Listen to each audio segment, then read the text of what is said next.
क'क्राझार जिल्लानि सिङाव थानाय उल्थापानिनि आइबि बांलायाव मोनसे मोजां हाबाफारिनि गेजेरजों बनसुआ माहारियारि हाग्रामानि जिब जुनार, बिफां लाइफां आरो आबहावाखौ संरैखाथि होनांगौनि सायाव सांग्रांथि मेल खुंनाय जायो।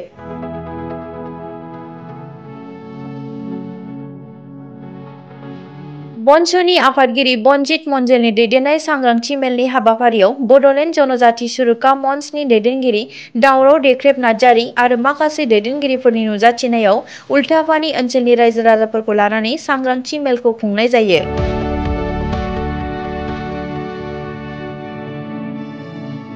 मख'नो गोनांदि बे हाबाफारियावनो बिटिसिनि सिखोना जोहोलाव माहारियारि पार्कखौ रैखाथि होनाय इभारग्रिन चेरिटेबल ट्रास्टनिफ्रायबो बाहागो लादों। बिथांमोनहा हाग्रा ओनसोलखौ रैखाथि होनायजों लोगोसे इभारग्रिन चेरिटेबल ट्रास्टखौ मदद होनो बिटिसि सरकारखौ खावलायदों।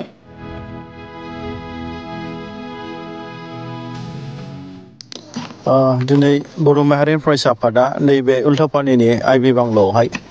दिनै जोंनि एभारग्रिन एनजिअ जे बिथांमोननि रायजो राजाखौ लिंथुमनायावहाय बर' माहारियारि फरायसा आफादा दिनैनि बे एवेयारनेस प्रग्रामखौ लानाय जादों। बेवहाय जोंहा दिनै वाइल्ड लाइफ जि जोंनि बे सिखना जोहोलाव wild life सेंक्सुवारि national park declare खालामबाय। दा बेवहाय जोंहा गोबां फिउचारनि थाखाय जोंहा खामानि मावनांगौ दङ। दा बेवहाय जोङो दिनै आइबि बांलायावहाय जोंनि बे ओनसोलनिनो गासैबो गावबुरा आरो एफआरसिनि मानोना प्रेसिडेन्ट सेक्रेटारि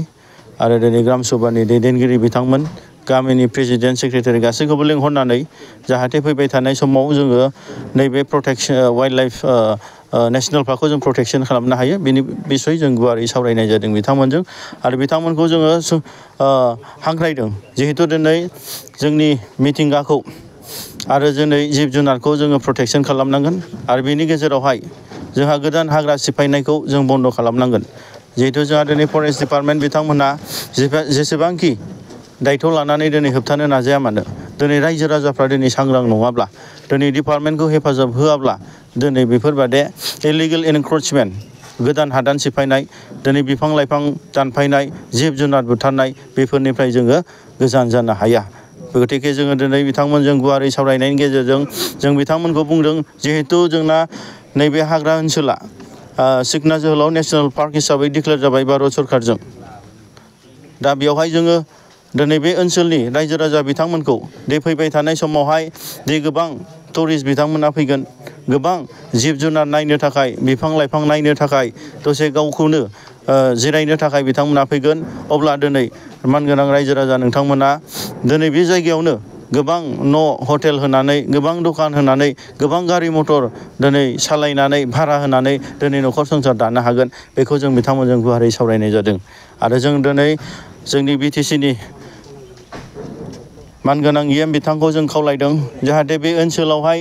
गोबां जिहेतु हाग्रा सिफायनाय थांनाय 5 बोसोरनिफ्रायनो गोबां इलिगेलि दंफां दानफायनाय जिब जुनार बुथारनाय गोदान गोदान हादान सिफायनायखौ जों नुनो मोन्दों। जाहाथे एबारनि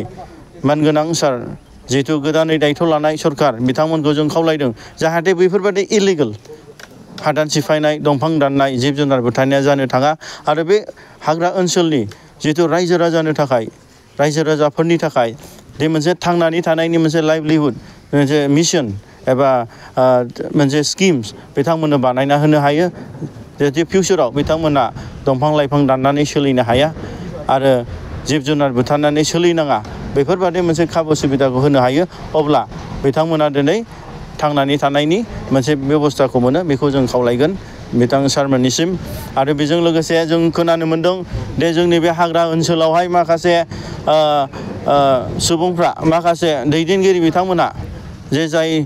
बिथांमोना दिनै माखासे NGOनि थ्रुयै माखासे फरेस्ट डिपार्टमेन्टनि थ्रुयै दिनै जे हाग्रा सिफायनायनि जि पलिसि षड़यन्त्र थाखा फैसा दिनै फाइनान्सियेलि सापर्ट मरेलि सापर्ट होनानै दिनै बानायगासिनो बिथांमोनखौ जों होनदों नोंथांमोना दिनै बन्द' खालामनांगौ आरो दिनै नोंथांमोना पलिटिकेलि मा इसु लानानै नोंथांमोना दिनै दावहा नाङो नोंथांमोननि खोथा। नाथाय दिनै हाग्रा बंग्रा जोंनि बे नायल' जाल' सम्पतिखौ जिहेतु फिउचाराव जोंनि उन्दै फंबाय बिनानावमोननि थाखाय जि मोनसे गिदिर मोनसे प्रपार्टि दिनै मोनसे दोनजानानै थागोन बेफोरखौ दिनै दंस' खालामनानै दिनै राजनितिकनि दावहा नांनायाव नोंथांमोना बेफोरखौ खालामनाङा बेनिफ्राय गोजानाव था आरो आं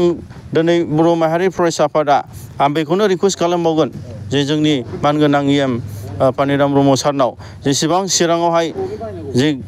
दंफां मिल दं बेखौ गासैबो बन्द' खालामनांगौ दा बेफोरनि थाखायनो दिनै जोंनि साधारन मानसिफ्रा थाइसे थाइनैनि थाखायनो दिनै बेफोरबायदि दंफां दाननायाव सोरबा दंफां बेफारिफोरखौ मदद होनाय जादों जाहाथे बेफोर जिनिसा स्टप जायो बेनि थाखाय दंफां मिलखौ बन्द' खालामनांगौ आरो बे जोंनि रिजार्भ ओनसोलाव थांनानै थानायनि बेब'स्था खालामनांगौ आरो जाय बिथांमोना दिनै बेफोरबायदि राजनितिक लाबालाबनि थाखाय माखासे मानसिखौ दिनै दंफां दाननो हा दान सिफायनो थाखाय थुलुंगा होबाय थादों बिथांमोनखौ आं बुंदों दे नोंथांमोना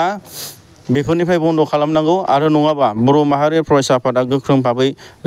दिनै दायथ' लानाय जागोन आयेननि बेब'स्था लानाय जागोन आरो आं आसा खालामदों जाहाथे फैबाय थानाय समाव जिहेथु थांनाय 5 बोसोराव जि हाग्रा बंग्रा दिनै रैखाथि गैयै जाबाय दिनै जिब जुनारा दिनै जोबस्रांलांबाय दंफां लाइफां जोबस्रांलांबाय दिनै बेफोर जिनिसा दानि समावहाय मोनसे उदां जायो आरो मोनसे मोजां थासारियाव फैयो बेखौ आङो बुंनानै मानगोनां दानि BTC नि गोदान सरखार मानगोनां सार बिथांमोननिसिम बुंनानै आं बेखौनो बुंनाय जाबाय गोजोन्थों